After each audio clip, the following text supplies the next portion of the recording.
প্রধানমন্ত্রী তো আমরা এরকমই চেয়েছিলাম। দেখেন, তারেক রহমান নিজে তার বাসায় গিয়েছেন এবং আজ রাতেই খুনি ফাঁসি কিন্তু কার্যকর করেছেন। মূলত রামেসার খুনি সোহেলের আজকে রাত্রে ফাঁসির বিষয়ে সর্বশেষ আপডেট নিয়ে আজকের এই ভিডিও। তো বন্ধুরা, অবশেষে সকলের মনের ইচ্ছা পূরণ করে দেখতে পাচ্ছেন ফাঁসির মঞ্চে পুরোপুরি প্রস্তুত সোহেল। আমরা কিন্তু এটাই চাই। আপনি কি চান সেটা অবশ্যই কমেন্ট করবেন।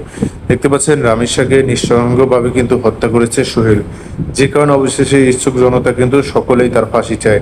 তারেক রহমানের কাছে আমাদের এই বার্তাটি পৌঁছে দেওয়ার জন্য সকলেই কমেন্ট করবেন, যাতে করে সোহেলের ফাঁসি হয় এবং রামেসার পরিবার কিন্তু শান্তি পায়। সকলেই কিন্তু তার দৃষ্টান্তমূলক শাস্তির কিন্তু আমরা কামনা করি।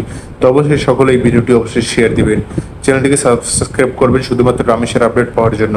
আর অবশ্যই আপনারা সোহেলের ফাঁসি চান কিনা সেটা অবশ্যই কমেন্ট করে আপনার মতামত কিন্তু জানিয়ে দিবেন। তারেক রহমান আশা করছি আমাদেরকে হতাশ করবেন না। সকলেই কমেন্ট করবেন। আসলে তারেক রহমান একজন মহৎ কাজ করেছেন এই রামেসার ব্যাপারে।